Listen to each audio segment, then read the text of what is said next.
As the U.S. debates immigration issues on the U.S. border with Mexico and in the Supreme Court, we'll ask about the impact of immigration on the U.S. economy. Immigrants, like the rest of us, are sensible people. They're here for economic reasons. They want jobs. If jobs aren't available, they'd go back home. From the New England News Collaborative, this is Next. We'll look at the data and the personal stories behind immigration.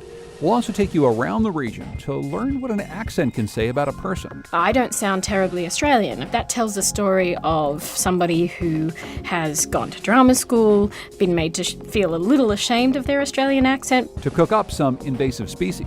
It's like a bamboo forest, and like bamboo that's also invasive, it crowds everything else out. So if you look around the ground where the knotweed is growing, there's nothing else growing but knotweed. And to listen to music from a composer who's made all of New England his home and made a living writing about it. I say that I've kind of found a way to monetize restlessness. It's Next. Next is powered by the New England News Collaborative, 8 public media companies coming together to tell the story of a changing region, with support from the Corporation for Public Broadcasting. I'm John Dankosky. Thanks so much for joining us for our special episode number 100. It's hard to believe. We're going to share some of our favorite segments throughout this hour. But we're going to start with a topic that's once again at the top of the news this week. Democratic members of Congress from Massachusetts, Connecticut, Maine, and New Hampshire all traveled to the U.S.-Mexico border in Brownsville, Texas this past weekend. They said their offices were being flooded with phone calls from constituents, distraught over reports of migrant children being separated from their families. President Trump has reversed his policy of separating families, but WBUR's Shannon Dooling found there's still a lot of confusion, distress, and waiting on both sides of the border. We arrive at the border crossing. It costs $1, payable only in quarters, to get into Mexico at this point of entry. You drop the change into a turnstile, like the kind you'd pass through to get onto an amusement ride.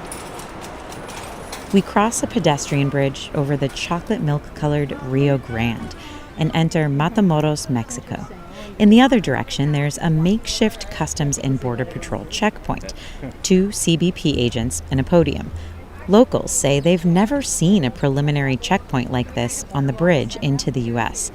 A few people are waiting here, including a mother with her 19-year-old son and 15 and 8-year-old daughters.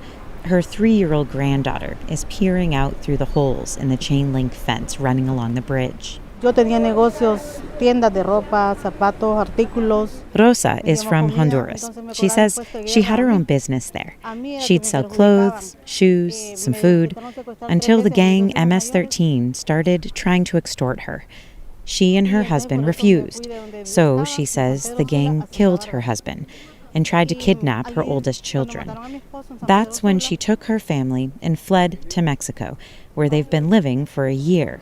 But she says the gang found them in Mexico too, and so now they're seeking asylum in the U.S. We're only using Rosa's first name because she's afraid that if the gang can find her in Mexico, they may be able to find her in the U.S. Sí. ¿Tienes familia en Massachusetts o no? Un amigo en Boston que es el que nos va a recibir. Un amigo en Boston que me va a recibir. She tells me she has a friend in Boston who's expecting her. But first, she has to make it through the makeshift checkpoint.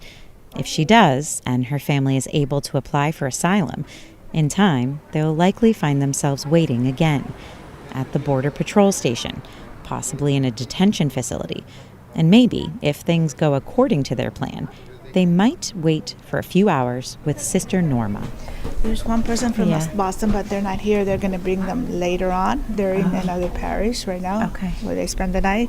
They don't have a bus ticket, so they're waiting to contact their family. Has not responded. Sister Norma Pimentel heads up a humanitarian respite center run by Catholic Charities of the Rio Grande Valley. It's in McAllen, Texas, about an hour west along the border. It's a place where immigrant families hoping to get asylum in the U.S. can go to take a hot shower, eat a meal, and get supplies for the next leg of their journey.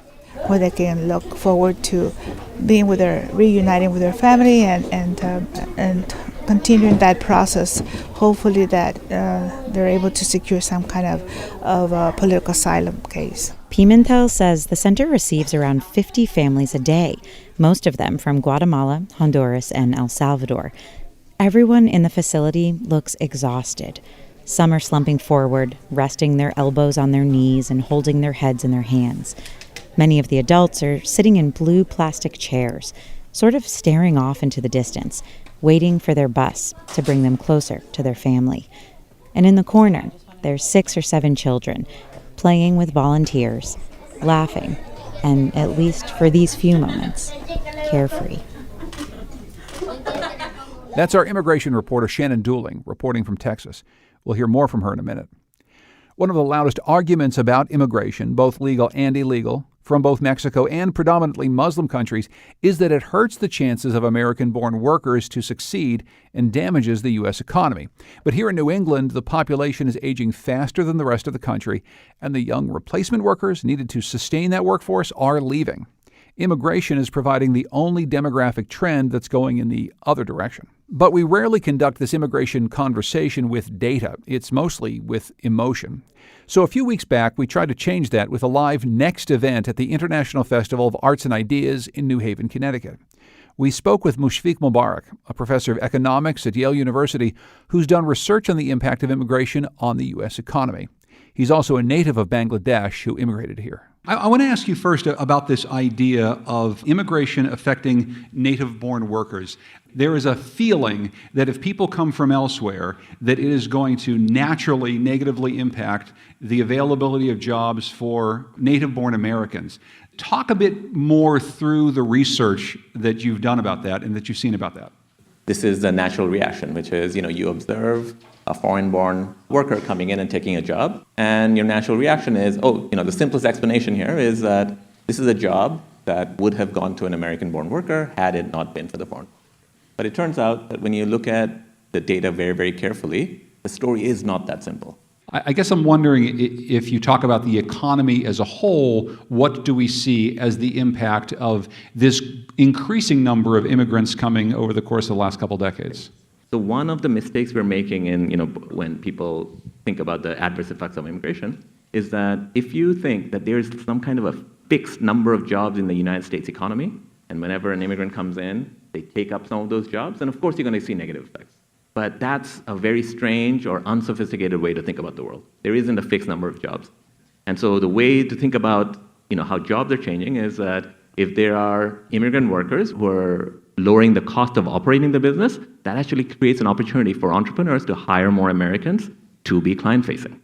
I want to go into the idea of the rate of immigration and the overall numbers. If it's true that we don't have a magic number of jobs in the U.S., we probably need, though, to arrive at some sort of a baseline for what we might set as a target. Is there a way to calculate how much immigration over how many years is going to make the inputs into the economy such that we can be sustained and growing? What is the tipping point at which too much immigration is too much? I know. I think the short answer to that is no. There is no magic formula. It's just that if any number we get, it's probably not going to be credible. And let me try to explain some of that complexity. So we were talking about very simple jobs. It depends on, I'm going to use in economics terms, elasticities. So it depends on, when an immigrant worker comes in, how much cheaper is the operation of the business, and therefore how many more workers can this person hire relative to how many jobs are being lost because, there's some fixed constraints on the number of jobs that we created. So that itself is complex, right? But it gets even more complex beyond that because the effect of immigration is not just in taking versus creating jobs. It's also about innovation. It turns out immigrants are one of the most important contributors to innovation in the United States, right? And innovation is the sector that we do really well in. So the U.S. economy, the U.S. does have a trade deficit in virtually every sector. And now, if you think about where the trade deficit is narrowest, right, it's most closest to a surplus, it's in high-tech sectors. So the U.S. economy specializes in high-tech, it specializes in the creation of new markets, new products, and that's how jobs get created.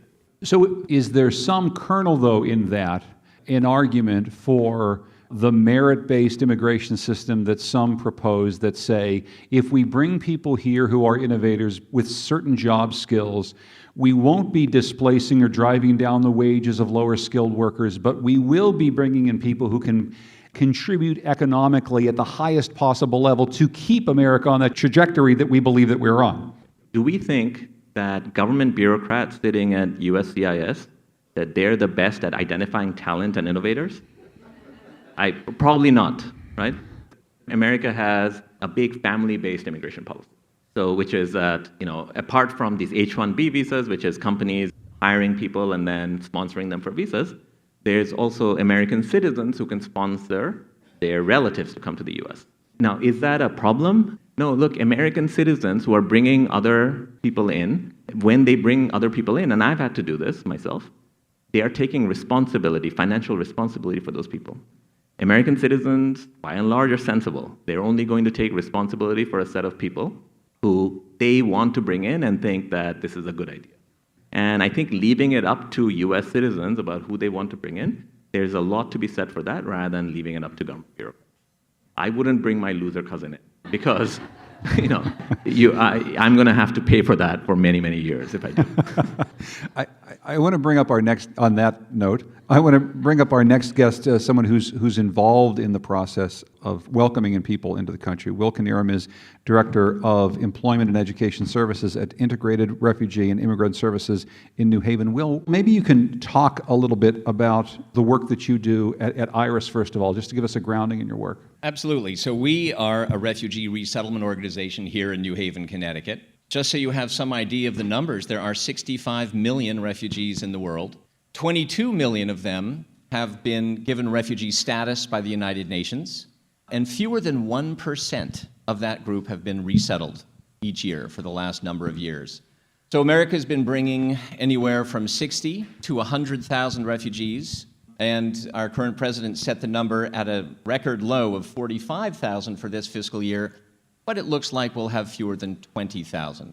So this affects every organization across the country. At IRIS here in New Haven, we resettle special immigrant visa holders. We see the effect it has on the economy and our society every day. Statistically and anecdotally, the answer to whether immigration is good for the U.S. economy is an unequivocal yes.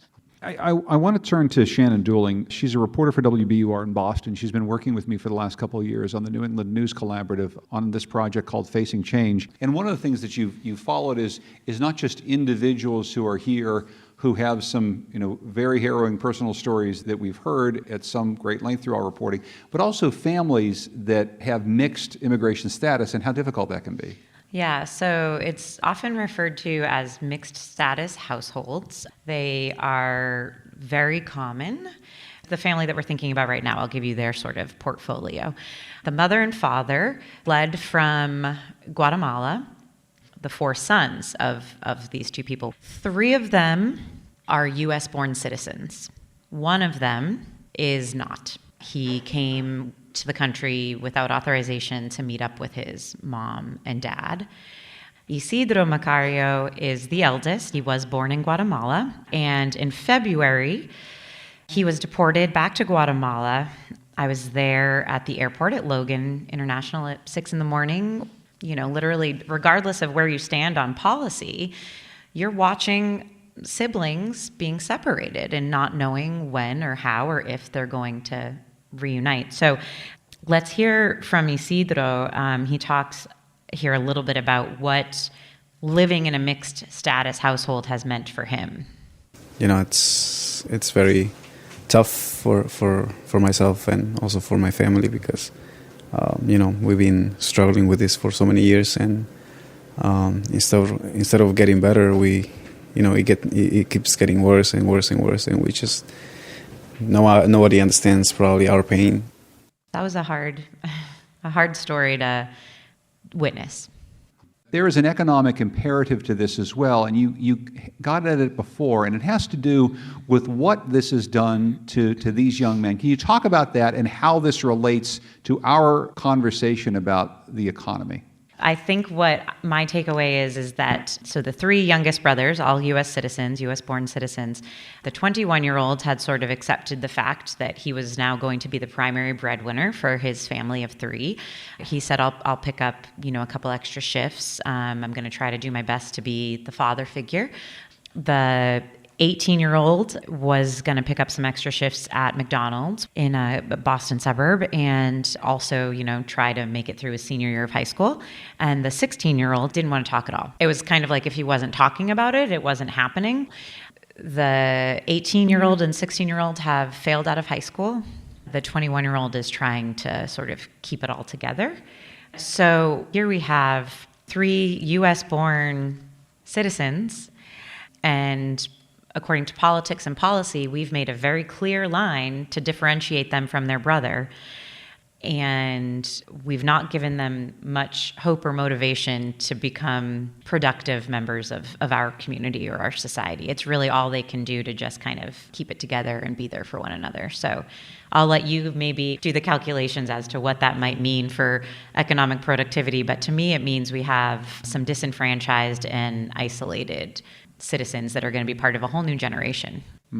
Well, let's talk about the two pieces of that, Mushfiq. So there's policy that may change and may limit the number of people to enter the United States. But then there's that overwhelming worry that people have about whether or not America is a welcoming place for immigrants. Talk about that impact and what you see coming down the pike. So I think the most lasting damage that I'm very worried about this country is that if this current administration is successful in relaying to the world that this is not a welcoming place for you. And then what happens is that, as I was saying earlier, why we have succeeded over the last many decades or centuries is that we have been the most welcoming place for talented people, a lot of talented people initially from Europe and then from other parts of the world, all agglomerated here, and this country became successful. If somehow, we now start conveying the message that we don't want you, this is not a place for you, then a lot of those talented people are going to end up somewhere else. And that's going to not show up immediately, but it's going to show up as 20 years down the road with less innovation happening. So if the next Google doesn't get started in the United States and instead it gets started in Germany or in Australia, that's going to be the big cost for us. And that's the lasting damage that we should all be really, really worried about. That was an excerpt from our recent live Next event, Is Immigration Good for the U.S. Economy? To read more about the effects of immigration on the economy and to see some of the data we presented there, visit nextnewengland.org and our Facing Change page. Coming up, don't like invasive species? Try eating them. It's next. Next is made possible in part by our founding supporters who believe in the power of collaborative news coverage, including the Common Sense Fund, supporting the New England News Collaborative in its coverage of climate change and global warming.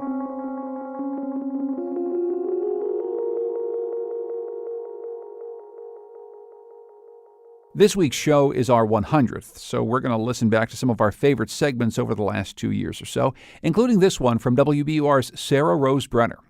Now, if you know the Netflix prison drama Orange is the New Black, you'll recognize a character with what we'll call a Boston-flavored accent. Actress Yael Stone went searching for Lorna Morello's voice, and it brought her right to Sarah Rose. I love the beach, but I burn like a lobster, so I'm going to get a good swim shirt, and bonus, it's going to hide the gallbladder scar. That's Australian actress Yael Stone as Lorna Morello in Season 1. She's in prison for stalking a guy she met at the post office. They only had coffee once, but Lorna invented an entire love story between them, and she really believes it. Did she ever make an attempt on your life? Yes. We found a homemade explosive device under Angela's car. He's being so dramatic. They're twisting this whole story. You might not hear it, but Lorna Morello, the character, is from East Boston.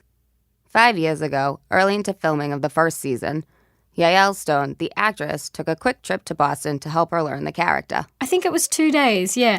And I had my camera with me and I took some photos, which also I found really helpful. I did find those areas imaginatively that I was like, oh, this is maybe what Lorna's childhood house looks like. In addition to photographs, Stone made audio recordings, and she used them to start piecing together a biography for her character. 2 days is not a lot, but it did help me collect a kind of visual audio bank to draw from. My voice and my accent are in that audio bank.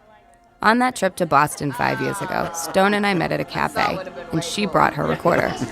And they do, each week they choose one character to have, a backstory on it. Oh, cool. And you find out why they're in prison, basically.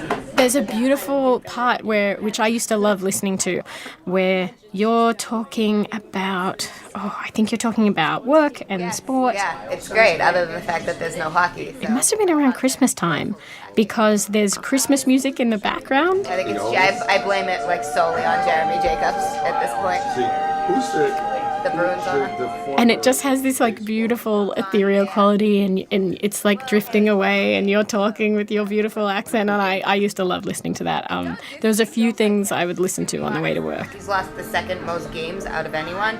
Stone listened to that recording and others to help perfect a hybrid Northeast sound. This is not my attempt at a Boston accent. I was also living in Brooklyn at the time, and it is a really Brooklyn sound. There are some parts of that sound, though, that do have Boston elements. So it's definitely a cocktail. And that cocktail reveals a lot about Lorna and her background. The sounds we make tell the story of our life sometimes. So for Lorna, the sounds that she makes tells the story of her life. So a life that's kind of moved up and down the East Coast, that she's very adaptable. She's done pretty well in prison because she has been flexible. She's managed to create allegiances that have kept her safe. Fisher never came to visit when she had Rosa. You know what she'd do? She'd bring me a Heat bar and a cold Dr. Pepper at the end of the day. Isn't that thoughtful? Huh. Maybe you could do that when you come to check on me. Like Lorna, Stone says her own voice tells people a lot about who she is. I don't sound terribly Australian. People tell me that all the time. That tells a story of somebody who has gone to drama school, been made to feel a little ashamed of their Australian accent because, we have a bit of cultural cringe in Australia. So that tells you something about me and my personality. So, I think, an accent can tell a big story. So the next time you're talking to someone or binging Netflix, listen closely. You might just learn something. That was Sarah Rose Brenner from WBUR reporting.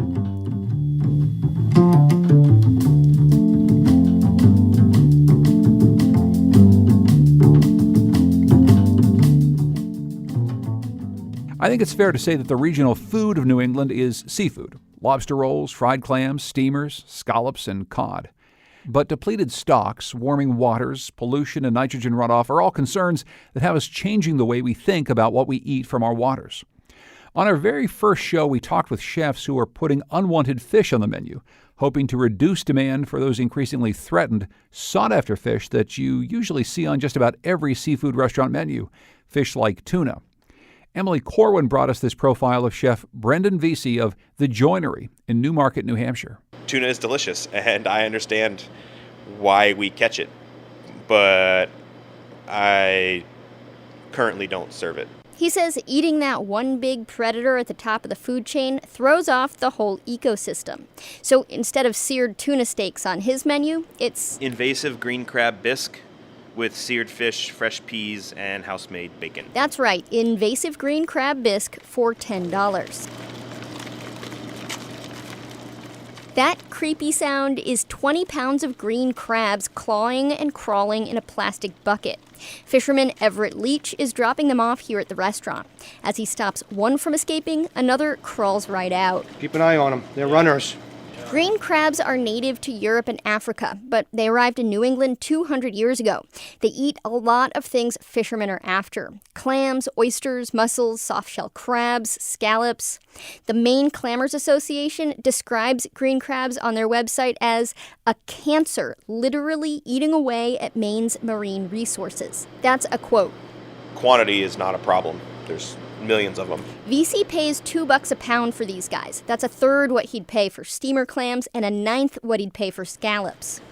All right, guys, it's your time. Immediately, he starts throwing the crabs into two big stock pots.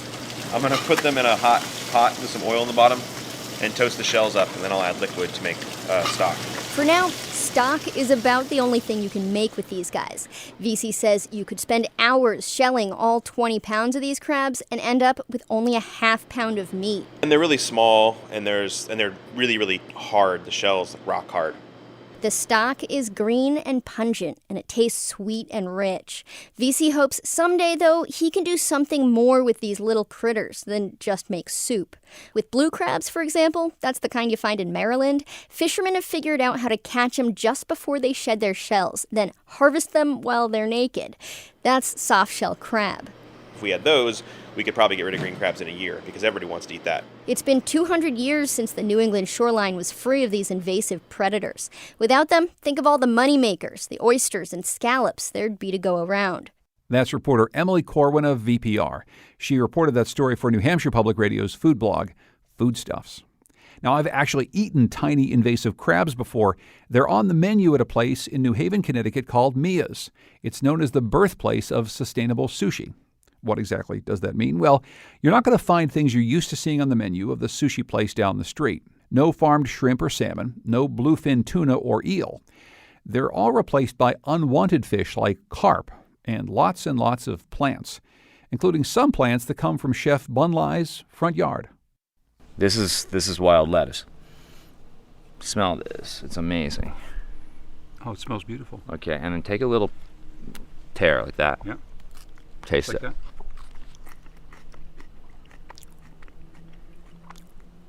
Whoa.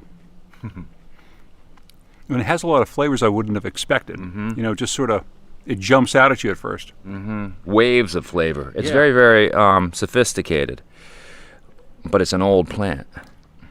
And you'll feel that way about a lot of the plants that we'll be eating today. So, wow, look at this right over here. Another weed. That's pretty much how Bunlai works, foraging for edibles in the ocean, in the sand, in the woods, and in the yard. We spent about 20 minutes stooped over on a sweltering day, filling a basket with wild mustards, mugwort, and dandelion weeds. He called it lunch. He then took us on a walk to go in search of knotweed, an incredibly pervasive, invasive plant that you'd recognize growing tall at the side of a highway. This is a great road to go foraging because there are barely any cars on it. But here you go. This is, how would you describe this? Yeah, how would you describe it? I mean, I think some people, when they first see it for the first time, they'd say, oh, this must be bamboo. It's like a bamboo forest, and like bamboo, that's also invasive. It crowds everything else out. So if you look around the ground where the knotweed is growing, there's nothing else growing but knotweed because it shades everything else out, and all the other plants around here need sun. Some of this knotweed is 12, 15 feet high. So what would you have to do to get rid of this? The way it's generally done is pesticides because it's so incredibly hardy. And even with pesticides, it's really hard to control this thing. So it really makes sense, really more than anything, just to weaken the plant. And the way to weaken the plant is to keep chopping it down. I'm going to show you. I brought a machete. Give it a little snap. So I got one right over here. Ooh, this one's great.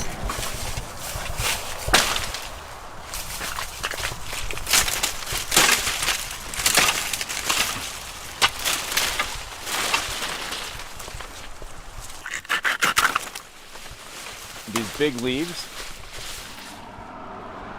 At Mia's, what we do is we kimchi pickle these and then deep fry them into chips. And what we're doing right at home, and you're going to taste it, is we're simmering these leaves right now in a stock, and then we're going to make our own sushi out of it. Now imagine if we took this knotweed, not just this knotweed, but we made relationships with all these different parks and all these different areas where invasive knotweed was a problem. And then we were to process these into these chips, you know, that we know taste incredibly delicious because we've experimented at Mia's. Then all of a sudden we'd be able to help curb the proliferation of this species and also put it to good use. We took some of these huge knotweed stalks into the kitchen, along with another enormous leaf plant called butterbur, which he threw into the simmering knotweed stock. We took the rest of the woody stalks to his appreciative backyard goats. They're very, very excited. They know what's coming. Oh, yeah. When I discovered my first invasive species, it was with my buddy Yancey. We were flipping over rocks and we saw these invasive Asian shore crabs. In fact, the ones that are right in this bucket. See that? Look at that. So there they are. There they are. Oh my goodness. So, I thought you had like some sort of like chicken food in there. It is chicken food. So we're gonna feed these to the chickens. If you've never seen ducks and chickens running after a scurrying shore crab, you are missing something. Now the animals have eaten their invasives, it's sushi time in the kitchen. And here's the knotweed coming out. He pulls a few leaves of the weed out of the aromatic broth. He's prepared some simple sushi rice, a homemade sauce made out of stewed seaweed from Long Island Sound, and those leafy greens we picked in the yard. We're going to step back to the origins of sushi. So thousands and thousands of years ago, people were only eating food that they would find in their backyard, so to speak. That's what we're doing right now. We're eating ancient-style sushi that was much more nutritious and tastier and simpler than what it is today. And what we'll do is we'll dip it. Let's dip it into the seaweed first. And then, oh my gosh. The seaweed, so that's like your version of soy sauce. Yeah. So, whoa. I really prefer that. That's really good. And it felt good, too, making use of something we spend good money and bad chemicals trying to get rid of. For pictures of me foraging and making sushi with Chef Bun Lai of Mia's in New Haven, go to nextnewengland.org.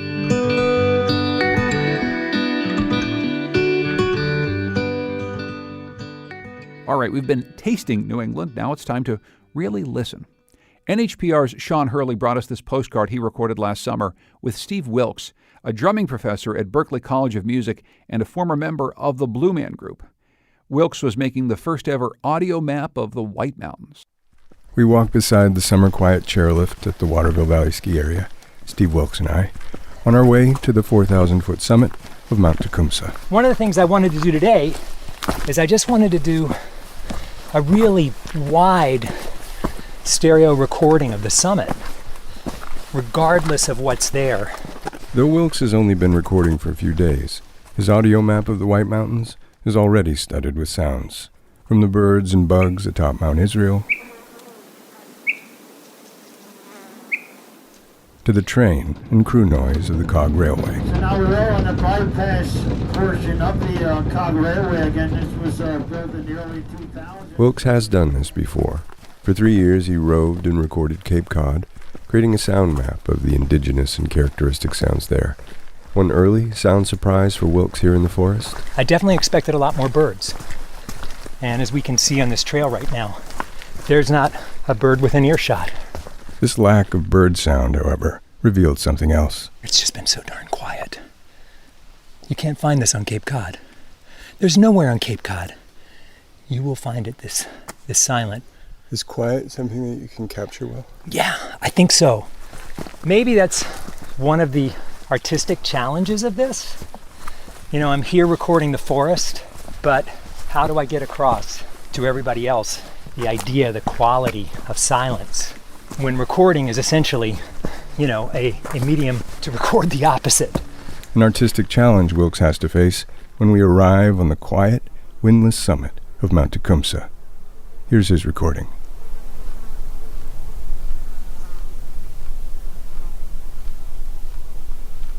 Not absolute silence, Wilkes says, but a way toward it. Things like insects will oblige and fly by your mics.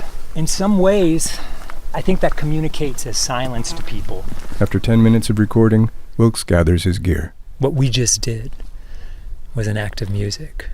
We were taking part in these sounds coming to life around us, simply by taking the time to acknowledge them and listen to them and appreciate them.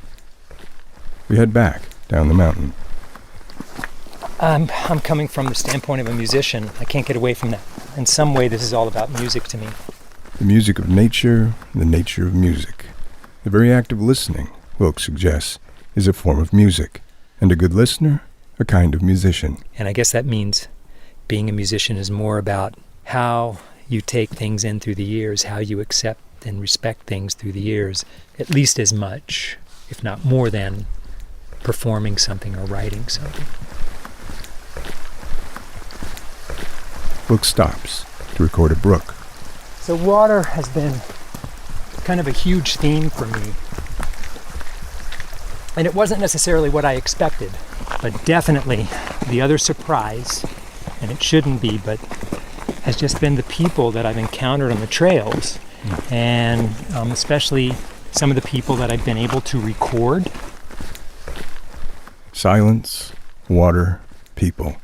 Wilkes expected none of these to become his themes, which led to some initial uncertainty. Well, was there a moment when you recorded something or heard something up here where you realized, okay, this can work? Yeah. South Fork of Hancock Branch, about a half mile in on the Greeley Ponds Trail. And I looked over at the right channel mic, and already a spider had crossed it and left that long thread of a web, and it was glinting on top of the mic in the windscreen in the sunlight. And I'm telling you, man, I thought, now that is recording. When the spider web starts showing up on your mics, you are in the right place. Here, then, is the sound of a spider web glinting in the sun. That was NHPR's Sean Hurley reporting. Coming up, a local composer who's inspired by the New England landscape. It's next.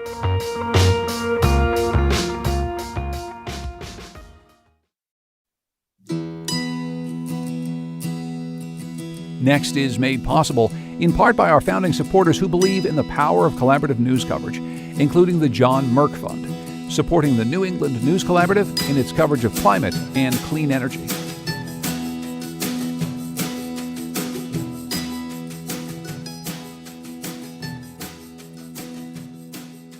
If New England had a soundtrack, what would be on it?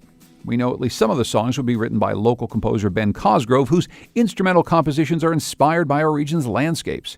Cosgrove joined us in the studio to talk about how he makes music inspired by New England. Ben Cosgrove, welcome to Next. Thanks for joining us. Thanks very much for having me. We're going to talk about your new project in just a minute. But first of all, I want to get a sense of place with you. When we talked to you about coming to do this, I said, well, where in New England exactly are you based? And you told me kind of everywhere. Tell me more about that. You're like a New England guy. Yeah, I say that I've kind of found a way to monetize restlessness. I grew up in the Mass-New Hampshire border, and then now I'm a touring musician, and I really kind of obsessed with this region and have kind of used my role as a musician to kind of as an excuse to be everywhere all the time whenever I can. So. I'm wondering if you can play some music that you've written that is inspired by a New England place. Pick one for us. What would you like to play? I can do a very distinctive New England place. I was the artist in residence at White Mountain National Forest a couple of years ago, and the way what I ended up doing for them is to kind of celebrate just exactly this: the fact that forest is so many things. It's where people live. It's commercially active. It's there are parts that are very hard to get to. Almost no one's there. I wrote just a big pile of smaller songs that all kind of connect to each other in these unexpected ways. And this one's called Wind Falling from a Higher Place, and you're supposed to imagine that you're on a rocky ridgeline and the weather is whipping about you and you can't really see where you're going and you're being buffeted by wind and rain and whatever. And those conditions clear up just often enough that you can kind of recalibrate and set yourself back on the path you were on and then start back up before everything kind of fires back up again.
break this down for us in terms of how you're using the notes to convey something. Well, I think about all of these are necessarily pretty abstract. So I guess the way I describe my process is that I kind of simultaneously walk through the world collecting, straight up musical ideas that are not connected to any non-musical ideas at all. But also, as I was saying, like kind of paying close attention to the landscapes I'm in and how these built or natural environments are kind of affecting me in a lizard brain kind of way. And then whenever something in that latter category really strikes me, like this thing on the ridgeline, or the arrangement of a particular set of cliffs or an estuary or a river or whatever, then I try to figure out what in that garbage bag of musical ideas I can kind of Lego together to create a musical experience that'll approximate that phenomenon that I had that I experienced in the landscape. You mentioned built landscapes and also natural landscapes, and of course, when people think landscapes, they tend to, at least my mind, moves toward the natural and the striking vistas of the White Mountains or the rocky coastline of Maine. What about the built environment, and how exactly do you make that into something that people can experience as a landscape as well? Well, I mean, it is. It's especially interesting around here because, as we were saying earlier, there's just so many people around. Mm-hmm. We've had to be very we as New Englanders and Northeasterners have had to be very kind of mindful of what we do with the different parts of this landscape we inhabit. So it's resulted in this thing where that we've ended up with a lot of places that are kind of dedicatedly, natural. Like if you want to see, nature, you go here. And I think the most interesting places are those where those lines aren't as hard. And you can kind of wander through. I mean, the New England Trail, which I'm working with right now, it starts off, in this beautiful start march, and then you go through a soccer field, and then you're on a street for a little bit, and then you're in the woods for a while. And I just think that is such an emblematic experience of like walking around the landscape of this part of the world. Maybe we can go to that next, and I'd like to hear more about this. The New England Trail is something that I don't know very much about. What else can you tell us about the New England Trail in your role in helping to bring it to people's attention? Yeah, the New England Trail is one of about a dozen national scenic trails they're managed by the National Park Service. It includes the Appalachian Trail and the Pacific Crest Trail and a host of others. It's one of the newest, so it was just made a trail in 2009, and it runs along the old Metacomet-Monadnock Trail in Massachusetts and the Metacomet and Mattabesett trails in Connecticut. And I'm the artist in residence this year for the trail, which they have because nobody knows this thing is there.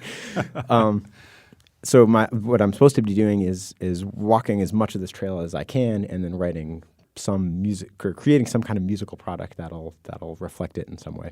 Is there something you're working on right now that you can play for us? Maybe a work in process or something? Yeah, for sure. This is a song called Cairn. It's one of the opening songs for the set, and it's a good example of a thing I'm trying to do with all of the songs, which is I'm really interested in the way that we kind of carry, or as you move along these things, you notice you don't notice the things that stay the same, but those kind of commonalities make the changes in the landscape more obvious. So the songs I'm writing, I've tried to use a lot of pedal tones and drones and notes that kind of hang throughout the piece, and while kind of harmonies and rock formations change underneath them.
That's beautiful. Thank you. That's really beautiful. It bodes well. No one's heard that until now.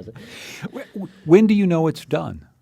Oh man, that's a great question. There's a lot. I used to say until it was recorded and released, but then there are songs that I recorded years ago that I've continued to edit. So, because you've been all over this region and you've lived here and you've worked here and you've experienced the urban areas and also a lot of the nature, do you have the sense that New England holds together as like a contiguous place, or is it a bunch of different places that all just sort of call themselves something? I think it's both. I mean, it's definitely a lot of different places, but it's a lot of different places that rhyme. You know, it's these small things that you wouldn't notice, just like the way that all the towns and villages are kind of nucleated, like, you know, they radiate out from these points where all the roads converge, long kind of winding roads connecting town centers. Yes, I think that New England is a cohesive entity, and also one that, I mean, the best thing about it is that when you move from, you know, one 50-mile area to another, you can feel like you're in a totally different world. Ben Cosgrove is the first ever composer in residence for the New England Trail. Ben, thanks so much for joining us. I appreciate it. Thanks so much for having me. It was fun to talk to you. To hear more of Ben's music and to learn about upcoming performances, go to bencosgrove.com.